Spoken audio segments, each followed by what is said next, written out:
welcome to RPG Book Club LongCast Volume 2? I don't know. Volume 2, Reminisce. Yeah, LongCast, .long / cast in all caps. Volume 2, Reminisce. This was a really weird, odd way to start the season, so buckle up, fellas. I'm Sam Allman. I'm David Bernard Hauk. And I'm Maddie Grace Spiffle-Webbin.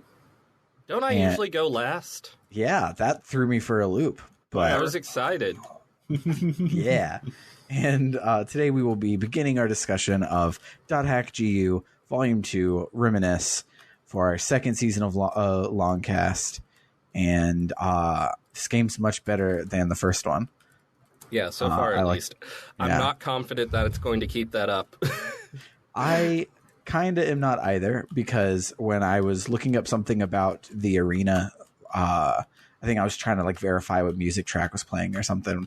It was like, the arena Volume 1, the arena Volume 2, and the arena Volume 3. So this might just be another martial arts tournament game. Yay! So we'll see what happens there. Maybe the flavor text happening around it will be much more exciting than just, I hate this girl for no reason and I'm going to yell at her for 21 hours. Yep. Like the first game. But there's not a whole lot of background to go into because we actually didn't get to save until we finished for the week, which is really cool. Unfortunate if you only had 20 minutes to play the other day, you like can I save did. at a regular save point. At least at one point in there, you go to do it, and the save point guy doesn't let you save. So I don't know if it was that must just have been the first a one-off. time. Actually, a character even specifically says you can still save. By the way, Yeah, Okay. I've saved several times inside the world. I actually did not, but it's true that you could have. Okay, then it may have been just a one-off thing, and then I didn't even save it at the end. Actually, it's still sitting there. I'm not going to save this whole game. Yeah, don't do that. But yeah, so we didn't even get to the desktop to be able to talk about background on this game. It just threw us right in. So why not? We'll throw you right in, and we'll listen to some cool ass music. I don't know if we had any new ones this week. I wasn't really paying attention. But we'll listen to some music, and then we'll dive right into the plot.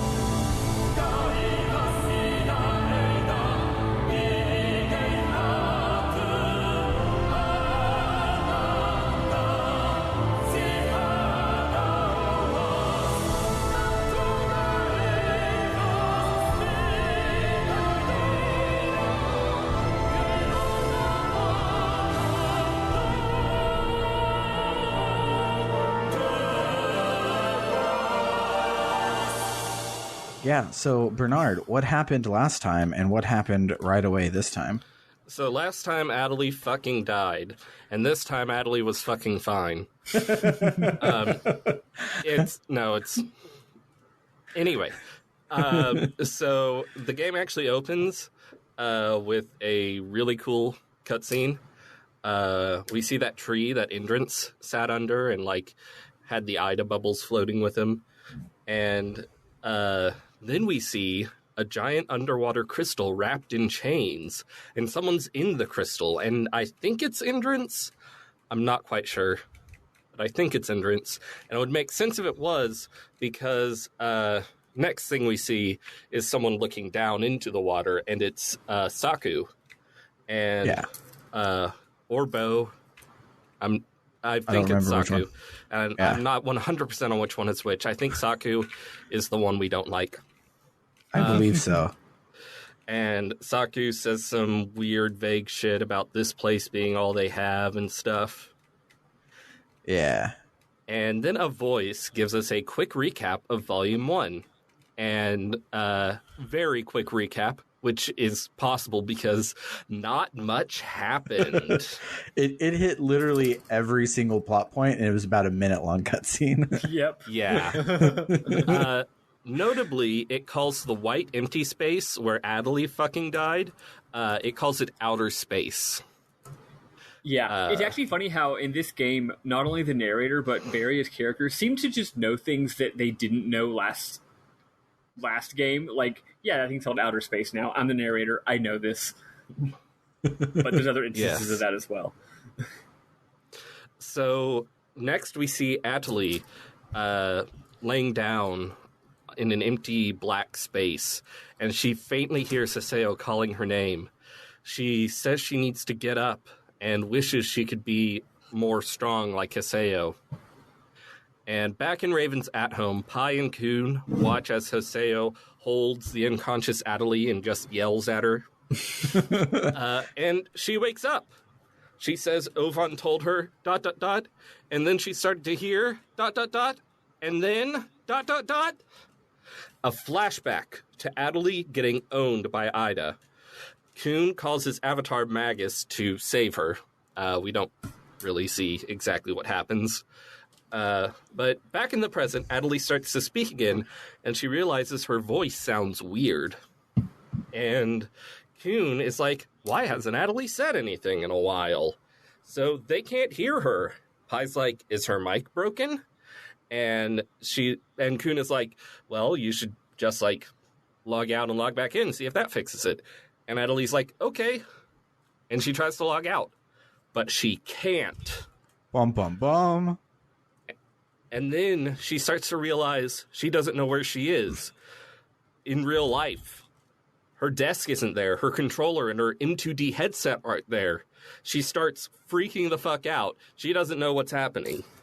At this point, the other players start responding to her again, so I guess she's using text chat now. I looked that up for clarification, and yes, she's using text, but it's still all voice acted because this game is like a metaphorical representation of things, so it's weird. Yeah, the abstract nature of the game's presentation once again causes things to be weird. Yeah, they do put like a super heavy filter on her voice, so that she does at least sound different. But it's still weird where like every character walks up and is like, Atali, why can't you speak? And then she says, well, things are broken. And they're like, oh, okay, I can hear you now. And then it just goes on like it's nothing. Yeah, exactly. She sounds like she's trying to like be a guest on RPG Book Club, because if we tried to have a guest on RPG Book Club, they would end up sounding like that in the recording channel, and we want to be able to understand them well. Good joke, Bernard.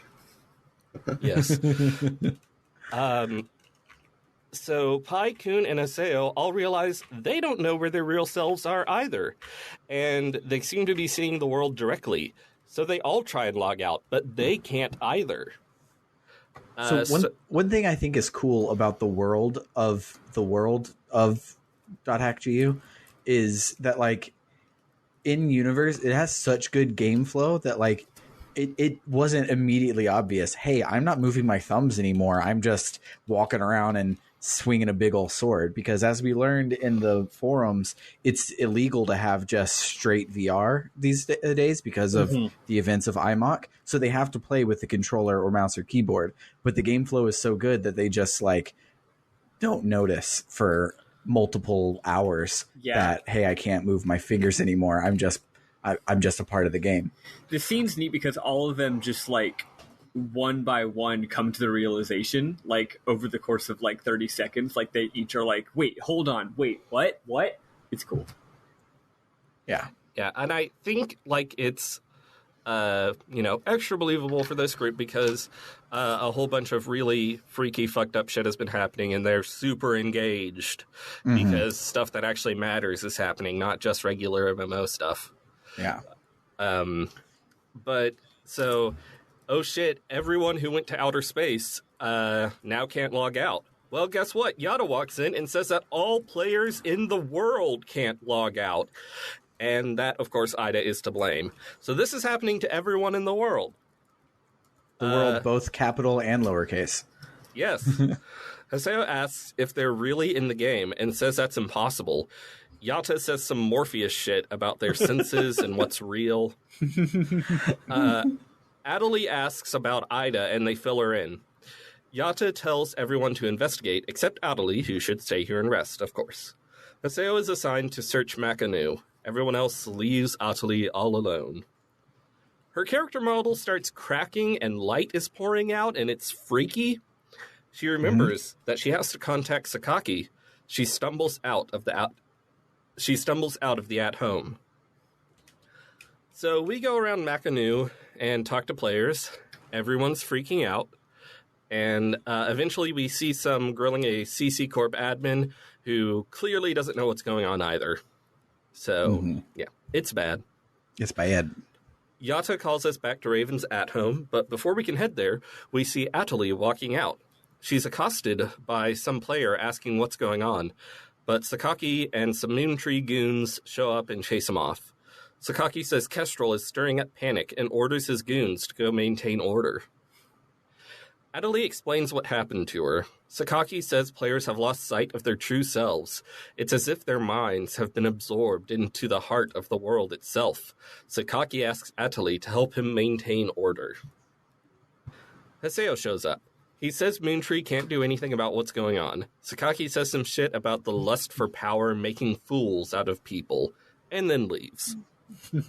Yeah, Sakaki is continuing the thread he had in the last half of the last game, where he suddenly just starts like saying weird ass villain shit. And you're like, well, I thought you were just like a dude that really cared about the world like an hour ago, but yeah, cool. Just like creepily say cryptic shit all the time. That's fine.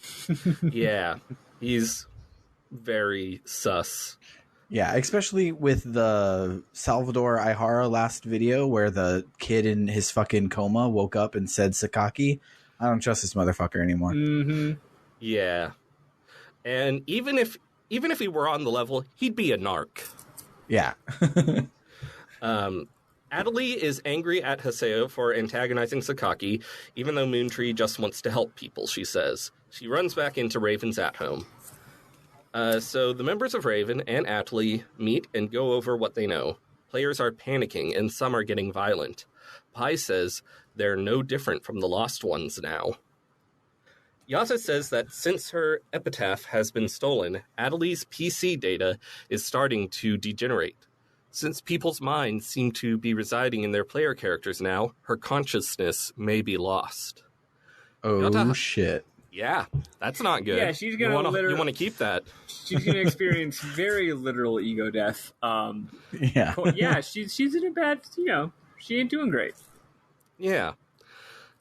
So Yata hypothesizes that they are not in the world, but a false the world, which AIDA created by copying data off of CC Corp servers. Yata says Atali has had the power to distinguish AIDA's sound. He asks if she's been able to hear the sound since the incident, and she's like, well, I guess I would hear weird buzzing stuff, but no, I haven't heard it since then. Yeah, Yata basically is talking about like, oh, like your epitaph / avatar / Morgana bullshit was that you could hear of AIDA, and that was not established that she was an epitaph user last game at all. And okay, so I was wondering if I just forgot it was. that. I don't remember it being. I'm I remember there was like 99% sure it was. I remember there being like an implication because she told Haseo to stop during the fight with Endrance or whatever, but I don't remember it. I'm almost certain Yata or Ovan or some asshole with a deep voice at some point said that Atali is an epitaph user. You're right. I remember that now. Yeah, we didn't get like a big plot twist where she like summons her avatar or anything, but she did. But yeah, there was a scene where one of the deep voiced says portentous things all the time was like, also Atali is an avatar, and you're like, whoa. Oh, it was probably Gabi. Probably. No, I said assholes with deep voices, not precious, beautiful people with deep voices. I'm so glad Gabi's in this game too. Yes, I know. When I saw them this playthrough, I was like, hell yeah. I think I said Gabi aloud. I did too. I'm Gabi. Did you also say an emoticon out loud like Gabi does? No, I haven't figured out how to do that. Oh goodness, where were we? Oh, so after Adelie says she can't hear AIDA anymore, Pi is like, "What the fuck? Did it steal her Morgana factor?" And Haseo's like, "What the fuck is that?" And they're like, "It's the specialized data that makes Epitaph users unique. Epitaph users are special characters created by CC Corp for a certain project and have special data not found in normal characters." And basically, Morgana factor and Epitaph are two terms for the same thing. I'm sure a fan of this game could explain that they're not, but they are. And also, it's hilarious that Pi was like, "Oh my god, what the fuck? They stole her Morgana factor," when like a few minutes ago Yacht was like, "They stole her Epitaph," and I was just like, okay. Well, you see, to Pi they're different things. we do get new actual lore here about how it works, though, which is the big twist that they're like trying to intentionally make, like mass produce Epitaph users instead of it being a natural part of the world. Like, that's cool, but the rest of it is like, you're just making up more words that mean the same thing as the part we already knew. Like, why are you doing this? Yeah, they do say that CC Corp wants to mass produce Epitaph users as a defense against AIDA, but they haven't been able to analyze them. And Haseo's like, just get the person who made them. And they don't know who made them, or if it was one person. They're just like, yeah, we don't know shit about Epitaph users.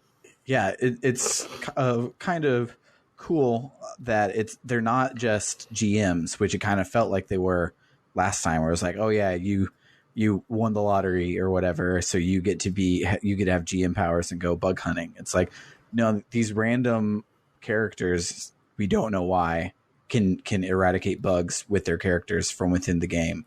So we need that. So we're just going to keep like throwing shitty code at the servers until we make a bunch more. Mm-hmm. Man, it'd be really cool if you could, in real life, fix a program by intentionally programming it worse until it became sentient and fixed itself. But also, when you were the creators of a video game that took over the world 7 years ago, I don't think you should try to fix your problems by just throwing random code at it and hoping that it works.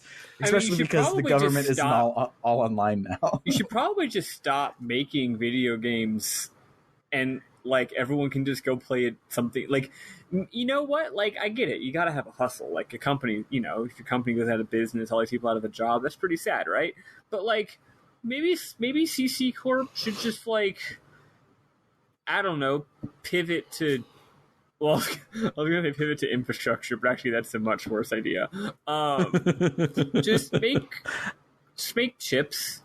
Just make chips. Just make snacks.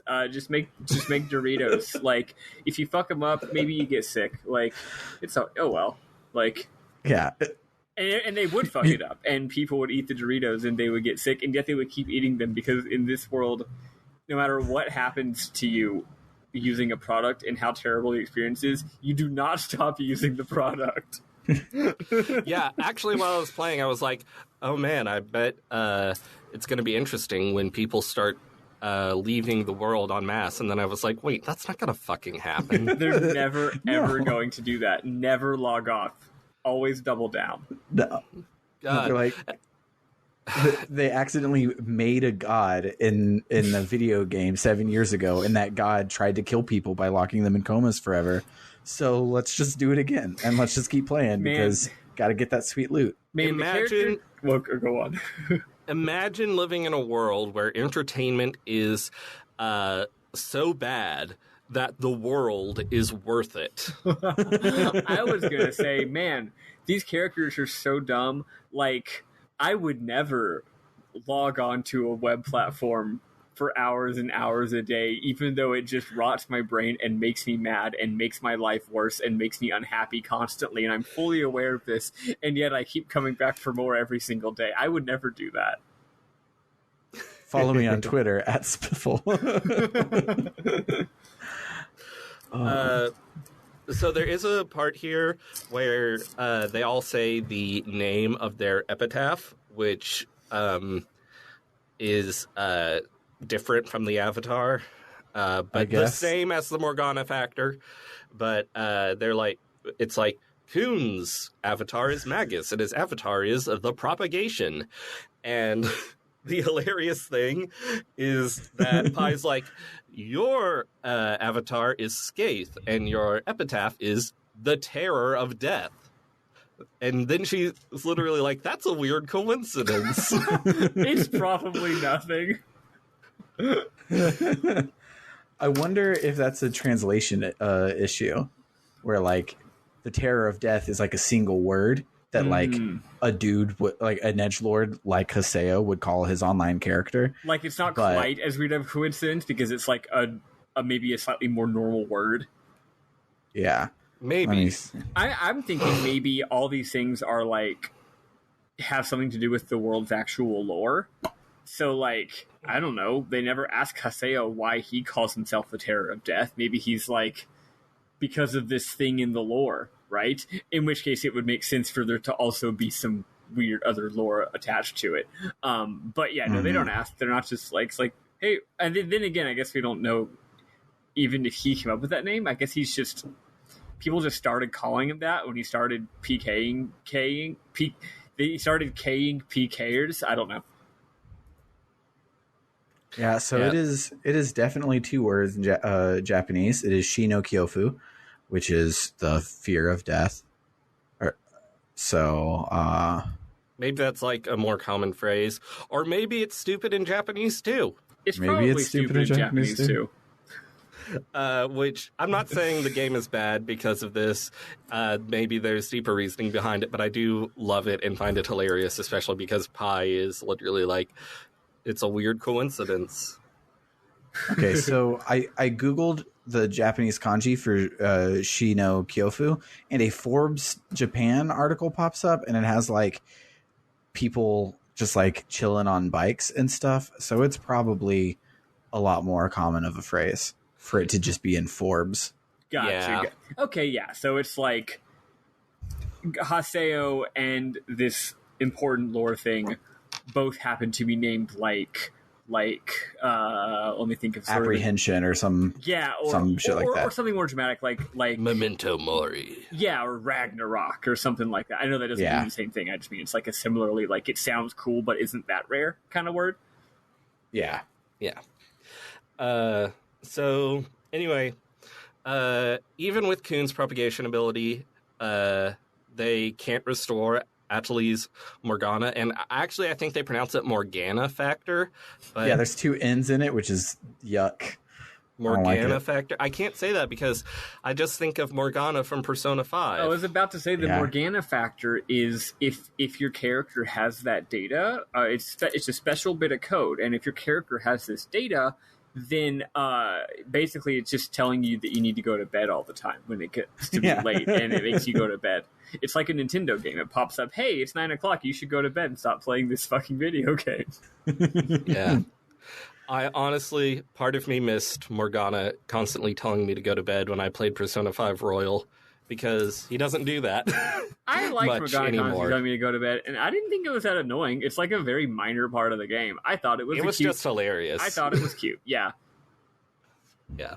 And there's a lot more to do in Persona 5 Royal, so you have to have more time slots. Gotcha. And it made, when you got the social link high enough to be able to tell Morgana to fuck off and go and do whatever you want at the end of the game or whatever, it made that better. Like you could go out on more nights with whoever the fuck it was.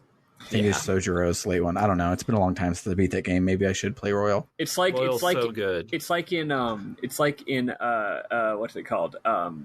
Rise of the Planet of the Apes, or whichever one is the name of the first one, where like the whole time Morgana's telling you to go to bed, and then finally at the end you go, no. God, that scene's so good. It's so good. Oh, it's so good. I was like, how are they going to actually make the transition from the ape doesn't talk to the ape talks? But they pulled it off. Yeah. And like that movie's not even an incredible movie. It's just pretty good, but it's all built up. Like the whole time you're waiting for that third act, and the third act is so good. It's about as good as a movie starring James Franco can be. Exactly. Yeah, I've heard that the other two are fucking phenomenal. They're incredible. And I need to watch. I've seen the second; fantastic. It's an absolute masterpiece. I haven't seen the third, but I've heard it's even better. Yeah, they're phenomenal films. Yeah, it's funny actually because they're so fucking good. And I mean, I like the first one, but a lot of people don't. But you can't really say skip the first one. Actually, there's a lot of good character work happens in the first one, but it's like it's good enough that it's not like, oh, I got to get through the bad movie first. It's like, no, you got to get through a kind of cheesy James Franco movie with a really good third act. With a really good third act. I really liked the first one. It felt like a sci-fi movie from like the aughts, like yes, like I agree. Kind of like Avatar's sci-fi bits, where it's just like a lot of people just like hanging out and doing a weird sci-fi thing, and it's kind of just like chill about it and doesn't like try to marvel the whole thing. And I really liked that about the first one. I thought it was great, so I'm probably gonna lose my entire bonkers when I watch the other two. Oh, you are. It's which I really want to amazing. do because that guy is the one making the Batman, and the Batman trailer looks great. Yeah, it looks really good. I knew the person making directing the Batman. I knew it was someone who made really cool stuff. I couldn't remember what the cool stuff. Shit. Yeah. It's the ape shit. Yes. That ape shit is the shit because it's ape shit. Exactly. Hell yeah. Anyway, so Yacha says they need to recruit other users to help them infiltrate AIDA areas and fix this. So he orders Haseo and Pai to negotiate with Moontree since they, have spoken with them before. So yeah, he's like, since you already have a relationship, he's like, and I wanted to be like, well, the relationship is that Haseo wants to kill them all. I don't think that's necessarily diplomatic to be where they start from, but the relationship is that all of them we want them to fuck off. They want us to fuck off, but Adelie keeps following us around for no reason. That's the relationship. That's it. That's the one. I don't know why, if you have a diplomatic mission that you need to send Pai on, why would you send Haseo to do diplomacy? Of all goddamn players you could tap to do diplomacy, why would you pick Haseo? Like, Pai could do it fine on her own. For real. Apparently Haseo comes too. So they arrive, they go to that main place on top of Moontree's special area. And if we remember last time, there were the 7 or 8 whatevers of Moontree, and we didn't meet them all. They are all there now, so there are some characters we don't know there, and they don't get introduced, weirdly enough, even though these games love introducing characters. But we just show up. Yeah. It does like a slow pan over all 7, and I'm like, all right, here we go. Some names I'm going to not remember in a couple hours when we podcast, and it didn't give us any names, even though one of the new ones is like a non-binary, really cool person, and it wasn't played for just like grossness, which was odd because this is a Japanese game. I didn't notice that. Yeah, they cool. Focused on him, and we still didn't learn his name. We probably will because it seems important since they spent time on him. But still no names. Is it him though? It feels like a him. It might be a them. I don't know. It's hard to tell. I don't know if this character exists, so who knows? Oh yeah, we will see how they identify later. I should explain the context in which I play this, just so that we're on the same page. I don't know if I told Sam.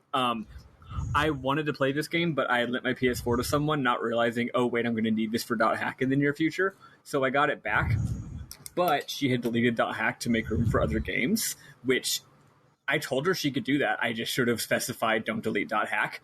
So because I had to wait 24 hours for the game to actually download, I went and watched all the cutscenes, and I watched a Let's Play.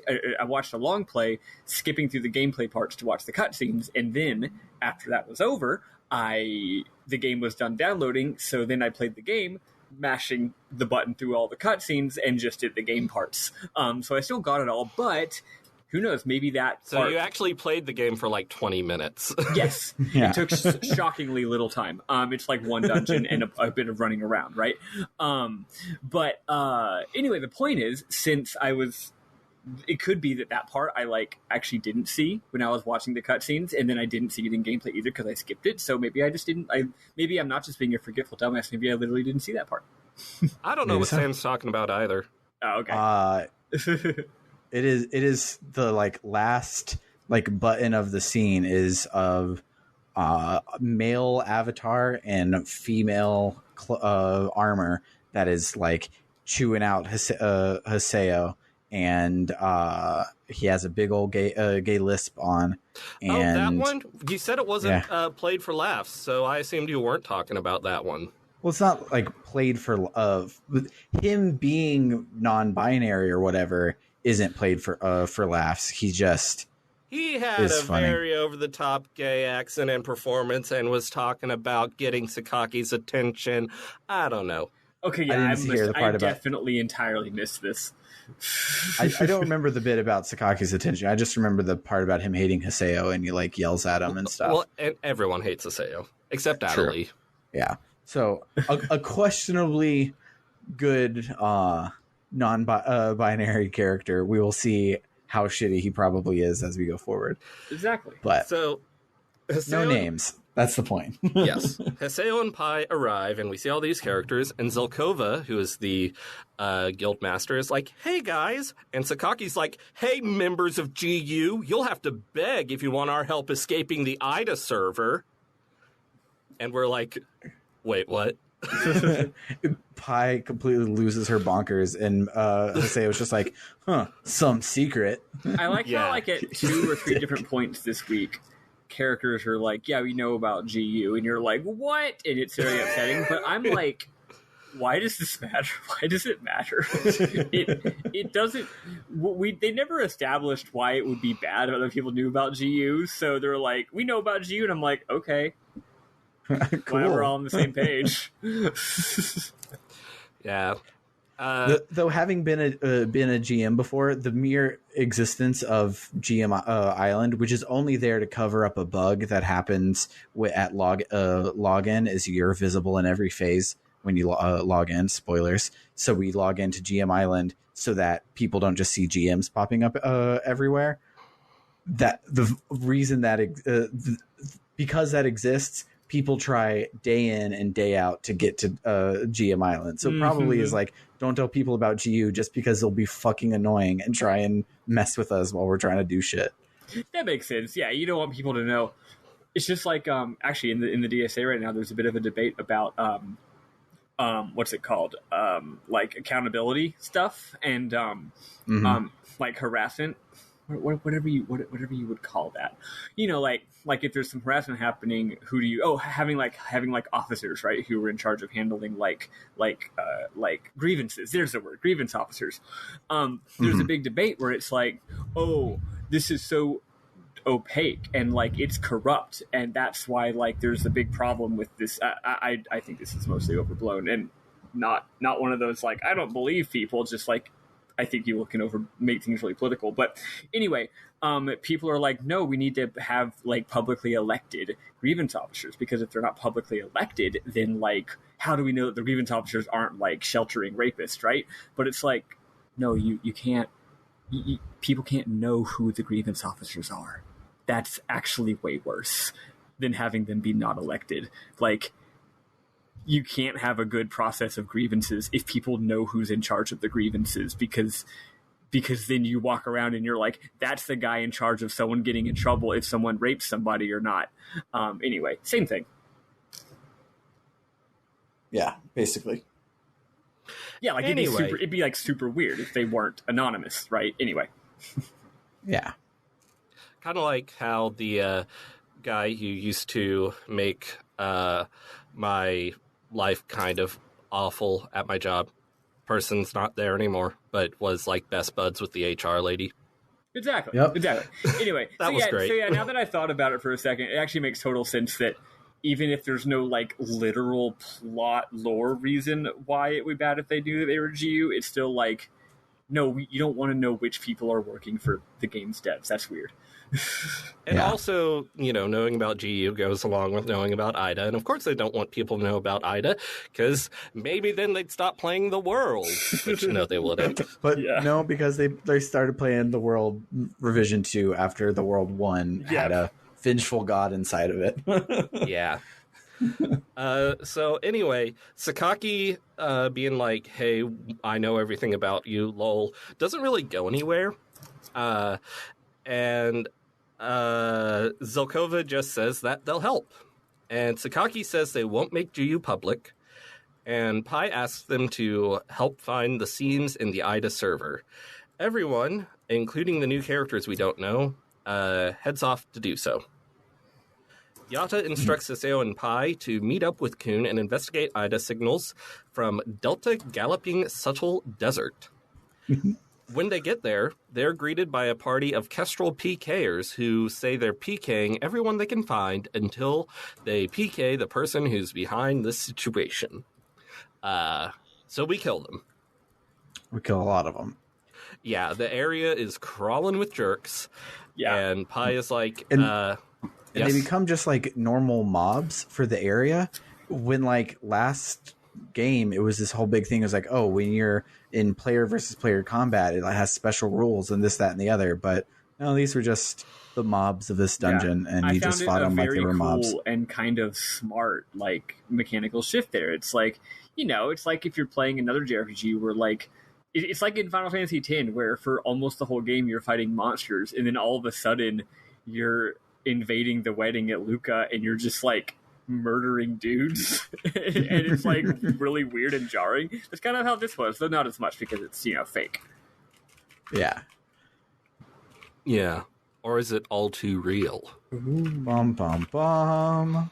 Man, it was, you know what, hold on, actually it is funny that they're so chill with killing them, because like we just established that your brain's stuck inside the game, and also like what's her name, Adeli's like brain is deteriorating. Like I feel like you should have a moratorium as the quote unquote good guys, put a moratorium on killing people until you're like really sure that if you die in the game you don't die in real life, because like with everything going on, because do they know that won't happen?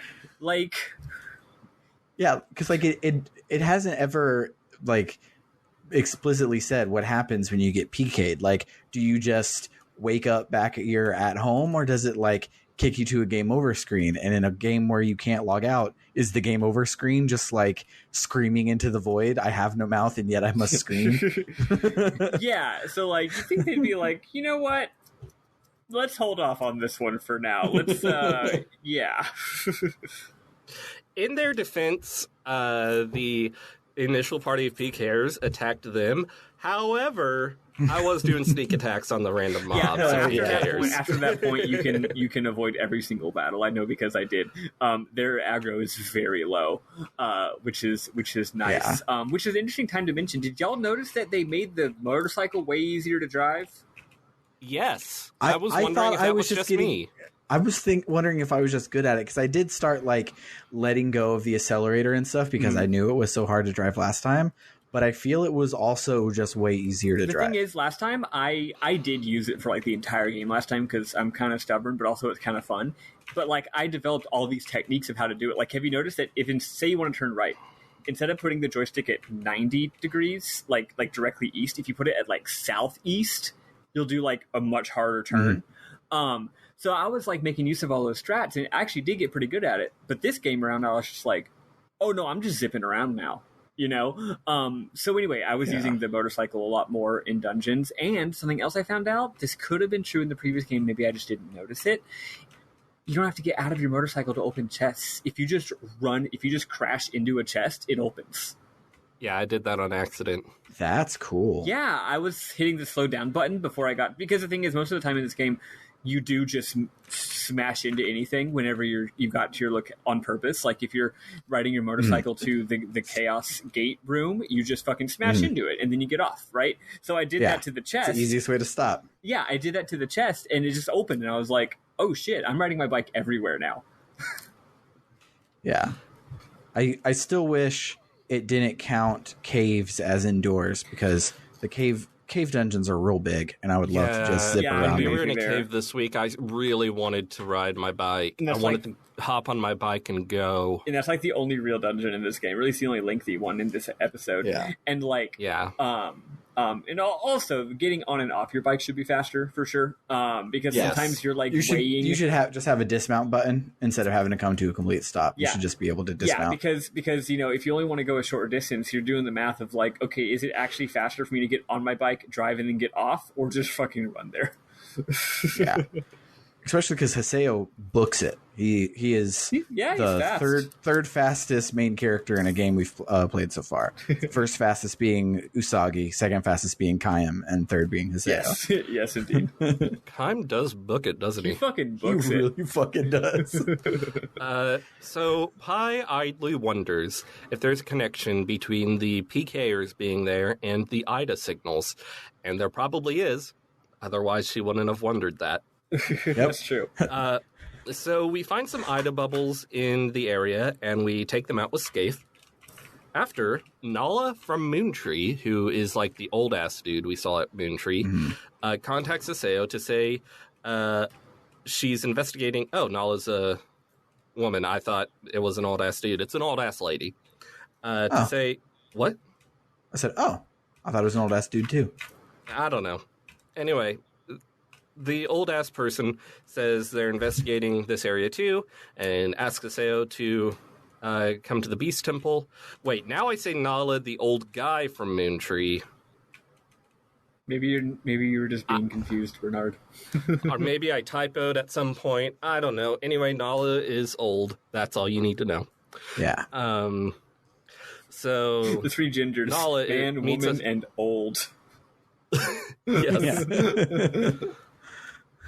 I mean, people say women and children first, so clearly age is gender. That is true. Yeah, true. So anyway, Nala, the old person from Moontree, meets us outside the temple and says voices are coming from inside, so we should investigate. And I'm like, why can't you just fucking do it?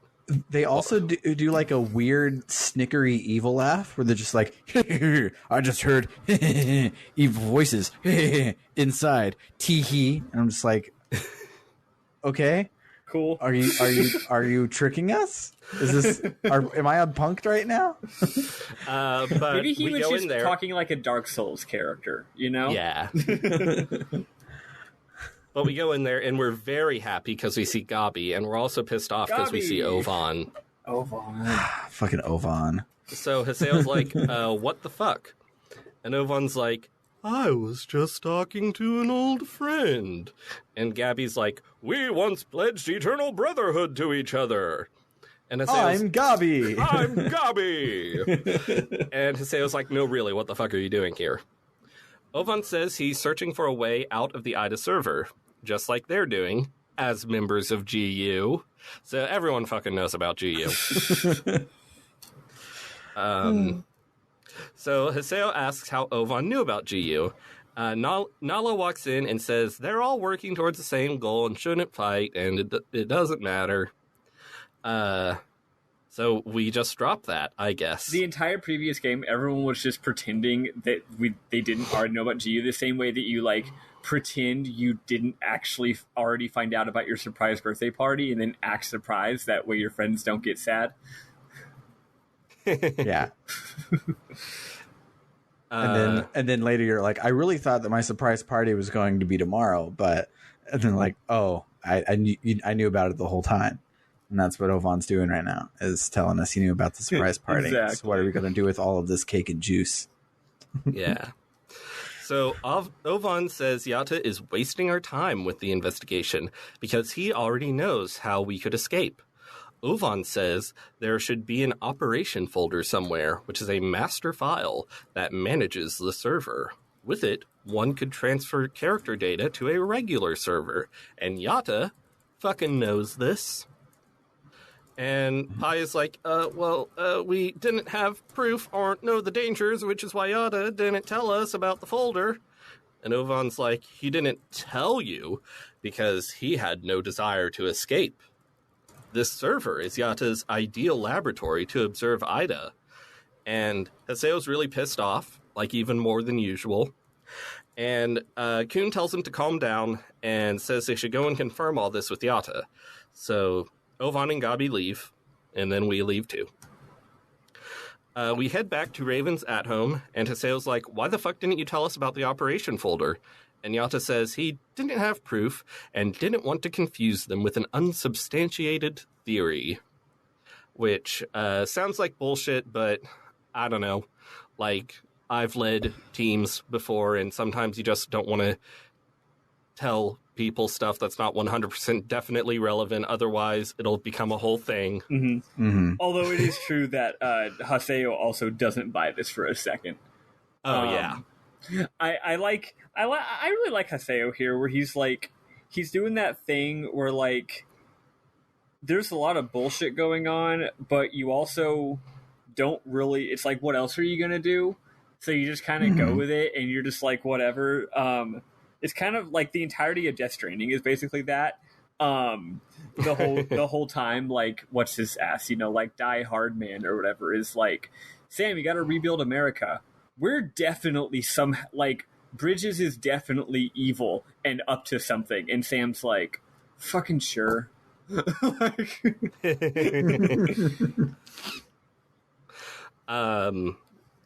So Yata says they'll now proceed to infiltrate the operation folder and conduct a forced transfer command using I'm sorry, I wrote my notes in a confusing way. So they're going to infiltrate the operation folder and conduct a forced transfer command. And the way they're going to get to the operation folder is using Tri-Edge's signs, which are the marks it left in areas. So these can be used to transport, making them essentially chaos gates, which were made by AIDA. They're going to hack the sign. Yeah, exactly. I have that joke later in my notes. God damn it. I have that as my memorable moment. I'm sorry. Aren't I the only one who's actually watched the dot hack sign? Yeah. Yes. But see, so I figured y'all wouldn't think of that joke. God damn it. It's highlighted in yellow, Madeline. Okay, you're right. It is very obvious. Anyway, Yata says that the sign on the Moriguberu wall connects with the operation folder and orders Haseo, Pai, and Kun to infiltrate it and execute the transfer command. So it's time to go and do important stuff and not get stopped by filler. So we head to Moriguberu wall, and the game tells us we need more data seeds to hack the sign and progress. We have to go to areas and data drain AIDAs to get more data seeds. Oops, filler. Yep. So Pai tells us about an area with AIDA signals, and we go there and we fight 2 more AIDAs, and now we have enough data seeds to dot hack sign. And we head back to the Moriguberu wall. Hey, good joke. Thank you. So we hack the sign and find ourselves in a Technicolor battlefield, which Pai calls the Connection Hall. Before we can head to the operation folder, an AIDA shows up, and we fight it. After, Haseo gets a data seed, genome data, whatever that is, and something called O-Von01. Surprisingly to me, at least, Haseo immediately makes a connection with Ovan. I was expecting it to be a thing where he would just be like, O-Von01. Okay. This game is weirdly pretty good about that in general. So what's the previous game? Like, Haseo noticing things that are very obvious instead of not noticing them for 40 hours like most video games? Yeah. So we get to the operation folder and we see a Pokeball floating in an empty white space. It is literally a Pokeball. I think we should be clear that we're not like, it's not like it kind of looks like a Pokeball. It is not colored like a Pokeball. It's all like sort of a stone brown, but it is a Pokeball. Like it's the circle with the line in the middle, and the circle, and even like the circle part in the middle is like the right size of what it would be if it was a Pokeball. Yeah. I was expecting it to open up and something to come out of it. Yeah. So there's also a small orb orbiting it. So the party approaches it. Pai interfaces with it using like a floaty command terminal thing and executes the transfer command. That was easy. We see all the players all over the world start to disappear, including Pai and Kun. But Haseo finds himself in an empty black space. AIDA bubbles appear in front of him, but an AIDA monster appears in front of him, but he can't move because of AIDA bubbles surrounding him. Then a beam of light appears from above, and a fucking cool-looking person descends. It's so they cool. have fangs like Tri-Edge did. And a beam of light appears from below, and a fucking freaky-looking person ascends. They look like they were, like, stitched together like a Frankenstein. Yeah, they're like they're sort of like a muscular, like blocky sort of like tough looking figure. If that makes any sense. Yeah, like their build. So the two new characters destroy the AIDA monster, and Haseo now sees them standing in the operation folder room. He sees something else beyond them and realizes it's a coffin. Tri-Edge is in it. Haseo disappears like the other players did. Haseo's voice speaks and appears as white text over a black screen like a damn Nier, and says that everything that happened on the AIDA server only took a few minutes of real time. He wonders who those people with Tri-Edge were. If they attacked AIDA, does that mean Tri-Edge isn't AIDA? ... Question mark? And we are on the desktop. If you assumed the whole AIDA server thing was going to be the whole plot of Volume 2, I guess it's not, because we're already out. Wait, did I skip? Yep. Did I space out and not hear you saying the big cutscene where everyone around the world sees the cool stuff happening and then they log out?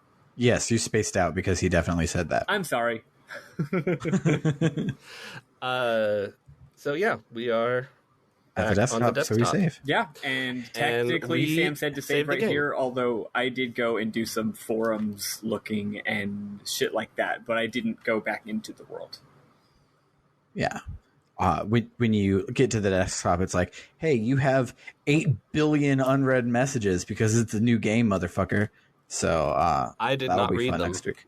I did not either. Yeah, it's actually not that bad at all. If you look, it's actually not that. Most of the categories on the forum have like 1 or 2 new threads. It looks like there's a lot because there's a symbol that says, I forget if it says old or like archive or something, but there's a symbol that it uses for the stuff that was already in the previous game. And it looks similar to the new message, and I can't figure out how to make it go away, and it bugs me because they're sitting there flashing at. They're not flashing, but like, you know, there's the little icon, and the little icon, I'm like, no, if you see an icon, you want it to go away, right? Yeah. But yeah, no, actually each forum just has like between like 1 and 4 new threads, so. Okay. That's not horrible. No. I, as always, will probably just read my email. Yeah, I will probably bathe in the deliciousness that is the forums and tell you guys about it later. There is a lot of news that I did not click on because it's a lot. I mean, I don't know if it's a lot, but it looked like a lot. Yeah, we'll have to check if there's new Salvador Ihara content. And Versus Crimson is back, baby. I'm not going to touch that. I am going to get way too into it. It's super simple, honestly. You have to build a deck, and if you recall, the card battle happens automatically. So you just make a card deck, and it does a fight every minute while you're playing and racks up wins and losses. And at first I was still like, oh, building a deck, that's going to be so much. And when they explained the mechanics, it sounded rather complicated. But here's the thing. Your deck is 4 cards. It's a general deck. It's a general and 3 troops. And there's like ways that the general has to win or lose, but the troops like have their own individual fights, and they like have special junction abilities that junction to the general. But like, I figured, you know, it'd be like 30 cards, right? No. It's because of how few cards there are. I'm like, I should try this. Also, they do literally just give you 3 decks. They're like, here's 3 pre-made decks. So I just made the pre-made decks, sent them to the arena, and said, do some fights. Nice. Anyway, so it's a low enough bar that I'm at least going to dabble in it. Maybe I'll open it. Yeah. But let's listen to, since we were just talking about it, the Crimson Versus song, and then we'll talk about our memorable moments.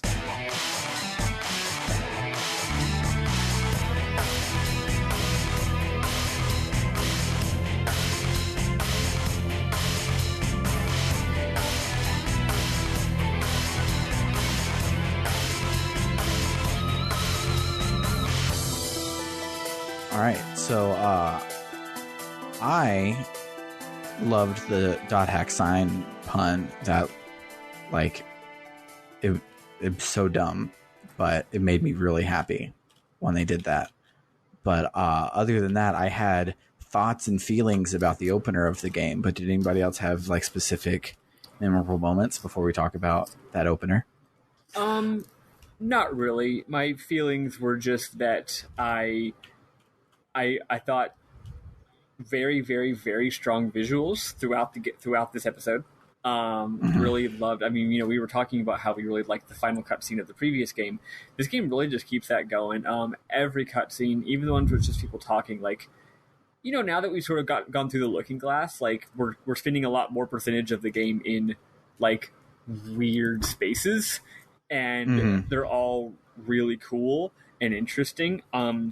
The AIDA fights are, I mean, they're a little overdone. I mean, we talked last season about how much we liked the fact that like the AIDA fights were really fun, but of course they're also pretty simple, so it's good that they didn't do them too often. Well,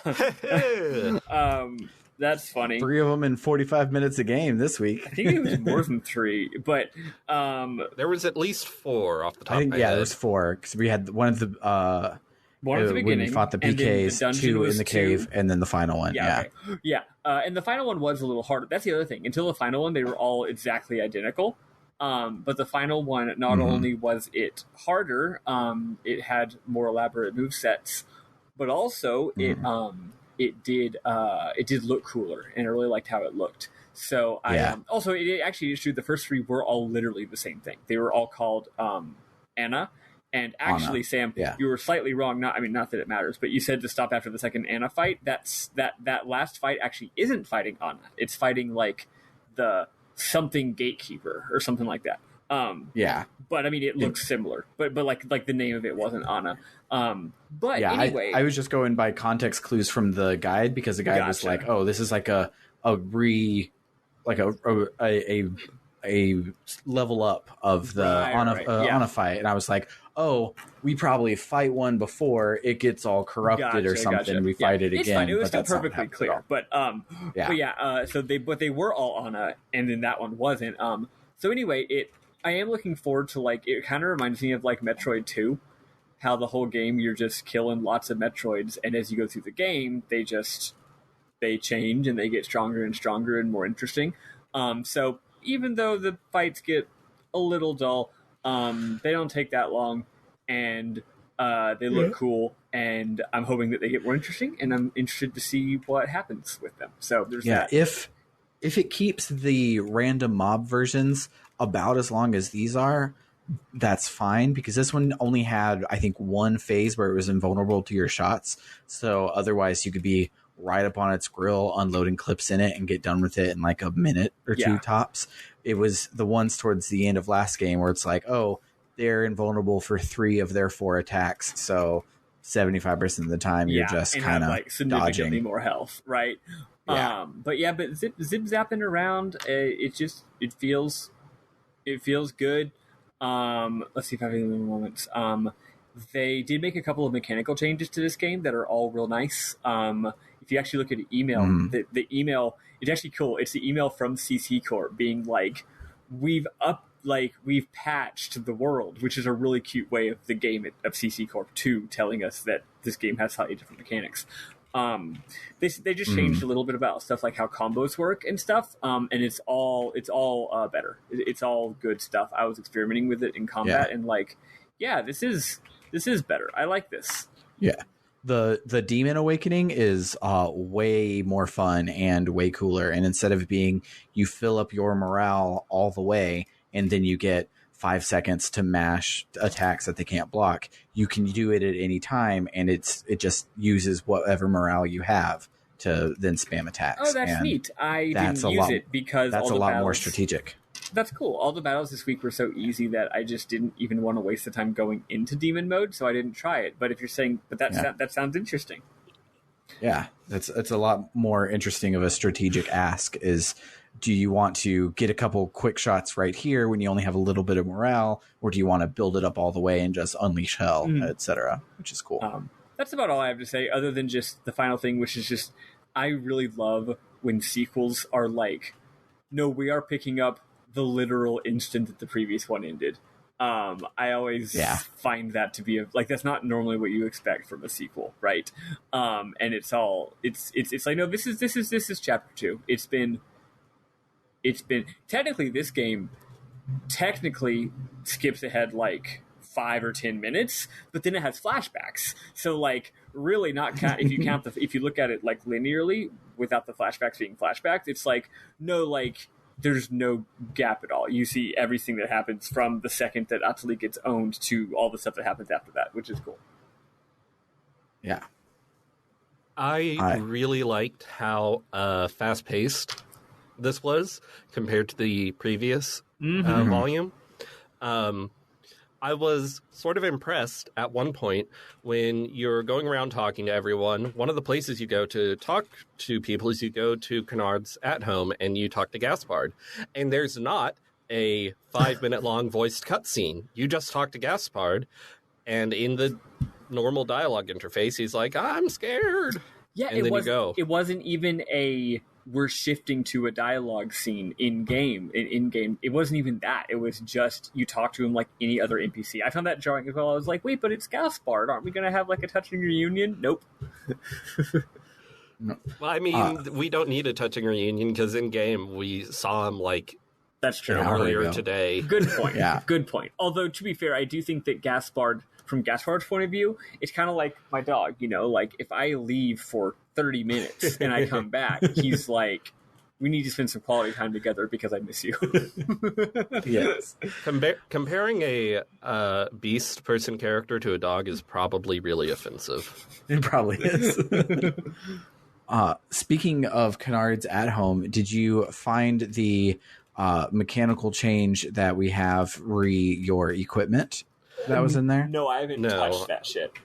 Yeah, so if you go to what would be Yada's room, but in Kennard's at home, Death Grunty is in there as well, and you can talk to him, and all of the items that you have of the same type, so like the spin Koga, you know how you get like 50 of those, and then you change some of them to be better with your enhancements. You can alchemize those to smush them all into one to have like spin Koga +5 and stuff like that, which is a real cool way for me to. Or am I forgetting? Yeah, you could do that in Volume 1. I must have just never gone in that fucking room. Yeah, no, that's the whole thing. It's actually annoying how restrictive it is. It's like, yeah, it's a really bad and arcane system. Yeah, it's dumb that you can alchemize weapons together, but only if they're literally the same weapon. Because you want to do it like you want to do it like Rogue Galaxy style, where you just like pump all of your bad weapons into the monster's mouth and it poops out something better, right? But in this, it's like, no. You need to get like, so for me, every time you get another of the exact same sword, you're like, oh, sweet, actually, because that means I can use it to make my existing sword better. But not if there's like a big level gap between them. It's dumb. But anyway, welcome to the crafting system and enjoy. Yeah, I literally never went in there. This was not tutorialized. It never even like implied that Yada's room was there in Kennard's at home. Like you spent no time there whatsoever, which is hilarious because there was like 2 entire quests to tutorialize how to ride the fucking motorcycle. So the one that's actually important for progression was just not a thing. So that's fine. Yeah, I spent a lot of time with it. Aside from being dumb and arcane, it was interesting enough for me to enjoy doing it, at least when I got stuck on some of the arena battles. So yeah, it's interesting mechanical shenanigans. I messed with it a little and made better daggers, and then I was like, I would much rather just grind and be over leveled. Yeah, it's really easy to grind in this game, so I'll probably just do that. I mean, that's what I did last time. I didn't even know that whole system existed. But Bernard, did you have anything else? I mean, this is the kind of thing we talked about before, but I mean, there were multiple times where Haseo laughs at someone and his subtitles say LOL. Yeah, I love that. Yes. Anyway, so yeah, good. Mainly just that it was fast-paced and had more filmmaking. Yeah. I started this game, was instantly reminded of the cool-ass cliffhanger that we had last time, and then I was really mad that it was a fake cliffhanger. It's like something still is up with AIDA, so it's not like a completely fake cliffhanger, but if I didn't take the 2 months or 3 months off or however much it was in between these two games, I would have been really upset that like I saw this big ass cliffhanger and I'm like, oh shit, I have to go and see what's going on. And then they're like, never mind. It was all a dream type feel. And I mean, she still is going to die. Yeah. I was really mad for about 5 seconds, but as soon as I found out that she was like mute and shit, I stopped being upset. I was like, oh no, this is cool actually. Oh wait, actually oh no, I guess I didn't see this. I think this was in an email maybe. I'll share it anyway. It's whatever. Go for it. Yeah, I think the second you get back to the home screen, you can check your email, and there's an email from AIDA. Turns out, yeah, the crisis really is resolved. People can like log out and walk around in the real world now. But anyway, AIDA sends you an email where she's like, I'm glad that this problem is over, but like, I went to the doctor and they analyzed me. Yeah, no, I don't. I was going to say she might still be mute. I don't think she's still mute. But the doctor analyzed her, and apparently, like, the tip of her finger where her data got fucked up is, like, numb. Like, in real life. Damn. Like, she just has no feeling in the tip of her finger. Which is neat. So, yeah, she's still very much in peril. But, yes, the immediate whiplash of, like, wait, did she just not die? That's stupid was jarring for sure. Yeah. And is her Morgana factor getting stolen not enough for you? No, I wanted her to die because her dying in the first game was like the first cool thing that had happened in this game. Yeah, that's true. And it was the last frame of the game. And so I expected the second volume to be all about saving her, but yeah, apparently not. Or apparently so, and it'll happen next week, like Kid in Chrono Cross, where you're like, oh shit, she fucking died. Let's start the next chapter. And she's like, I'm great. Wait, no, I'm not. Yeah, and falls out. So another that'll fun little flash was that I found it quite interesting that after the opening, the setup of the first game, and also like all the trailers and marketing for the game / series had like, it was this whole mystery of like, what the fuck is Triad? Triad is this big scary thing. First of all, the fact that you actually own Triad at the end of the previous game, and it's like, you actually do. It's like, you beat him. Good job. And also, they don't explain anything about him, was a little weird. And then, but also, I found it was cool. I was like, oh, it's like cool that we had this entire premise of beating Triad, and that was just the first game, and now we're moving past it to something else, right? Something bigger. Like, we're not just this guy wants revenge. At the end, though, they did bring Triad back, but it is different because Haseo, and it's really excitingly different. Like, yeah, I really want to know who those people are. Yeah, like the plot has clearly moved beyond Haseo's wanting revenge against Triad. So even though they brought him back, I don't find it annoying. I find it more intriguing, actually. Although the idea of just like Triad is gone and we're never talking about him again also kind of would have been cool, right? Yeah. But so the two characters at the end look familiar to me, and I don't know if I've like seen the box art and it's a big group shot and I'm recognizing them from somewhere in there, or if they're a throwback to IMOC, just like Triad is. I don't know. Or I feel like I know them. Did you watch one of the animes too? I have not seen a single anime. I've read some of Twilight, whatever. They could have showed up in that too, maybe. Maybe so. I don't recognize them at all. Yeah, me either. Yeah. So they're definitely not from .hack Sign, which is the only thing I know about. Yeah. We really should consume a little bit of this giant series instead of starting at the most recent release, but No. You can't make me. What was I? Oh, actually, speaking of that, there was. Wait, did the thing I was going to say just completely leave my brain? That's funny. Never mind. Yeah. So, anyone got anything else to say about this portion? I've played for just about exactly 2 hours, and already more interesting things have happened in Volume 2 than happened in Volume 1. Yeah. Agreed. I dig it. Actually, the thing I wanted to say was actually a question, and later I'm going to remember the question, and I'm going to be really annoyed that I can't bring this question up. Whatever, I'll say it. Whatever, who cares? It's fine. We're good. I'm dying of smoke fumes. Let me see where we're stopping, lads. It's funny that you dramatically and successfully quit smoking, and now you're dying of smoke fumes anyway. It really is quite funny. Yeah. Well, that's the thing. That's how I know that my sort of sickness today is probably from the smoke, because it feels like I had too many cigarettes. So even if you're a smoker, like, most of the time smoking makes you feel pretty good, but like if you have one too many smokes, or if you smoke when you're maybe like didn't eat enough that day, or maybe if you go a few weeks without smoking, like, basically the point is sometimes you smoke a cig and you're like, it just feels like you just got inflicted with the poison status effect. Even if you are a regular smoker, it sometimes does that. So anyway, like, that's how it feels. Like, I feel a little bit like that today, which is why I'm pretty sure that my weird health problems today are because of the air quality, which sucks. Yeah.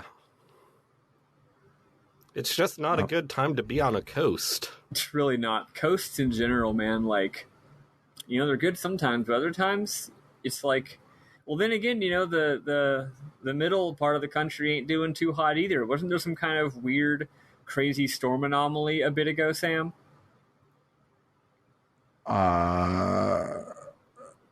For where? I heard the whole Midwest, Like, including even like a little bit of Wisconsin, was getting fucked up by some weird storm system like a week ago. Oh.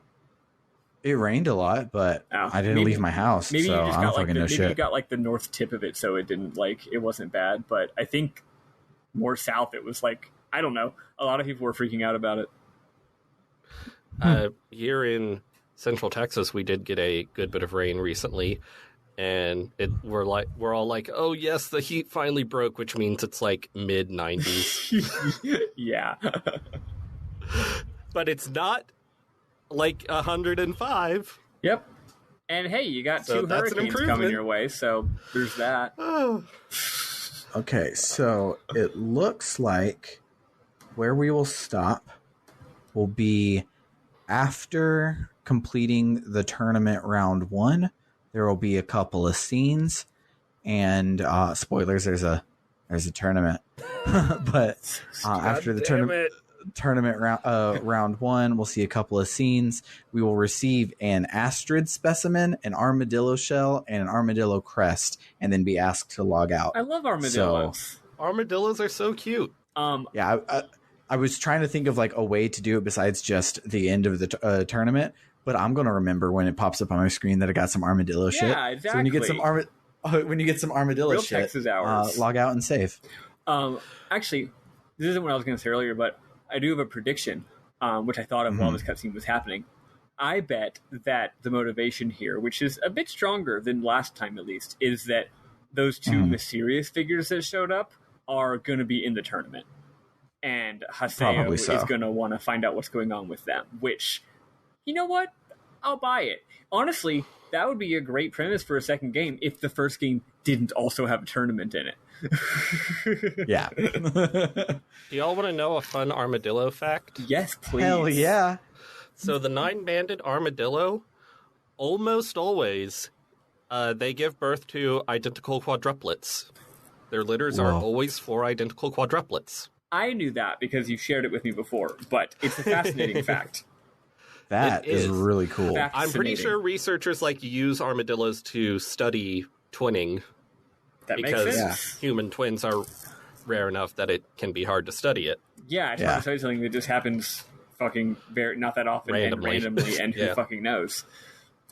Yeah. That's crazy. And it's not just like a litter of 4 puppies. It's literally twinning times 4 every time.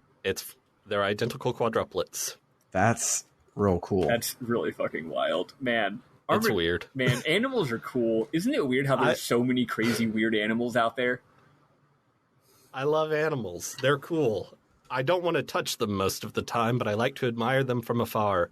If you ever see a dillo and he's rooting through your rutabagas, one might say, don't shoot him because the bullet can ricochet off of its armor and murder you. Don't shoot him because they're a buddy. Well, I mean, when you got varmints always coming into your yard and messing up your garden, it's okay to shoot them. That's not a morally wrong thing to do. Anyway. Wow. Or shoot. Varmints are a gray we went area. from a pro-animal to an anti-animal podcast real quick over here. It's the circle of life. It's like, that's my garden. If you don't want to get shot, don't go in my garden. And it's like, it's not like you're shooting a rare creature. It's armadillos. There's millions of them. But actually don't shoot them because, especially with the BB, because it will ricochet in a chaotic way and could definitely shoot your eye out. So don't do that. Yeah. Speaking of animals, the zoo in Madison is free, and they're fumigating our apartment tomorrow, so we're going to go to the free-ass zoo and mask up and not talk to any people and look at animals. So that's very good. That's very, very good. That'll be the first, public thing we've done since March, and I'm a little skeeved out about it, but also the fucking animals. So first of all, animals. Yeah. Second of all, I bet there aren't going to be as many people there. Third of all, remember, those studies came out showing that transmission rates when you're outdoors are really, really low. So, I think you're totally fine. Obviously, I get it. Don't go to the zoo every day. Obviously, I get it. You're a parent, but you're gonna be fine. It's gonna be great. Yeah, we're probably good. Yeah, and it's I a guarantee good outdoor you, activity. The transmission rate of us going to the zoo will be a lot less than the dying rate of being firebombed by roach gas. So yeah, probably better to go to the zoo. Yeah, go get a 0.2% chance to catch COVID instead of a 100% chance to die from poison. So there you go. Yeah, I like those odds. Yeah, never tell me the odds. We've vamped enough this episode. It was a short one. I knew it was going to be a short one, but it was such a good chapter that it made total sense to stop here. And also, frankly, whatever. So we had a light week, big whoop. Yeah, we got to go on tangents. If we had a lot to cover, I would have been let's stop talking about Planet of the Apes. Yeah. But if you like what you heard and you want us to review Cellular 2004 some more, I made this joke yesterday. It's not funny, but it's kind of funny. It's still funny. You can head on over to our website at www.rpgbook.club. It has links to all of our socials, and most important of those is the Discord. That's where we hang out all the time. It's basically my only social media at this point, so you should come and be my friend. And it also has a link to our Ko-Fi at ko-fi.com/rpgbookclub.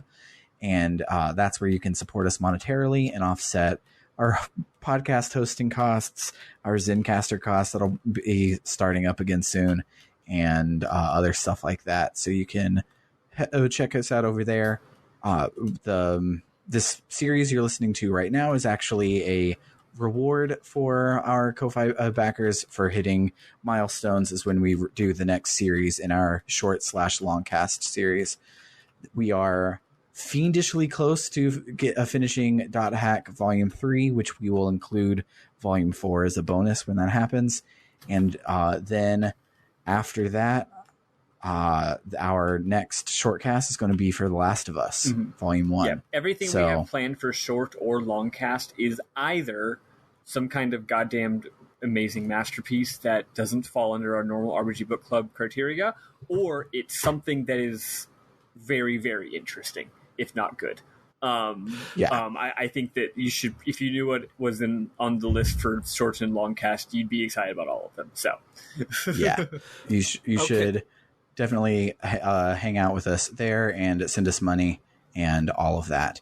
Were you about to say something or tell us to shut up and get off your mic? I got it. Before we leave, I got to share another fun armadillo fact. Okay, yes, go ahead. Please. Because before I said that they give birth to quadruplets, I Googled it really quick to make sure I didn't make that up, and it's true. But then I saw, it said people also ask, how high can an armadillo jump? And I was like, why do people ask that? I don't imagine an armadillo can jump very high.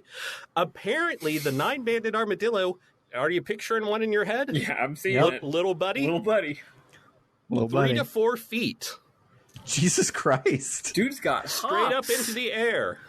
Well, now I want to make, first of all, has anyone ever made a basketball video game where they're all animals?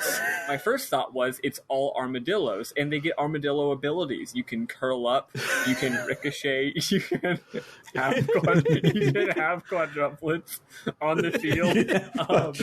You can jump really high. You can have hops, right, and be good at basketball. But now I'm like, wait a second, animal basketball is a great concept in general, but only the really weird ones, right? Because all the characters have crazy powers. Mm-hmm. That actually would be great. Nobody steal this. We should make this game. Like rabies could be a status effect, but the opossum character is immune. I haven't played a sports video game in a very long time, and it honestly bums me out because I actually really like sports, and I really like sports video games, though I do tend to prefer back in the day when they didn't try to make them feel realistic. Nothing against, honestly, the Maddens and the NBA 2K whatevers of the world. Those games are often actually a lot more well made than your typical nerd gives them credit for. But back in the day when you had weird powers and shit, that was the good shit. So anyway. Yeah. Yeah, I miss that, it wasn't end all be all if you had the license or not. So you would just have this is going to be robot basketball. Fuck it. We're all robots and we can just do whatever the fuck we want. And someone should make animal basketball. I would probably play that at a party with friends. Yes. Anywho, if you like us, check us out, send us ducats. We'll be back next week to start fighting in the arena again. And we will comment on how much this game slowed down. Thing, but one more question. I think that the fans would like to hear this too, because I also want to know this. How many episodes are we having playing total for this? 4?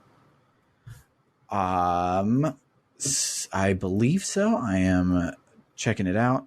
So the random guide I'm following has it chunked off into 4, so we'll probably do 4. Cool. Their third and fourth one have 6 bullets, where their first 2 have 3 and 4.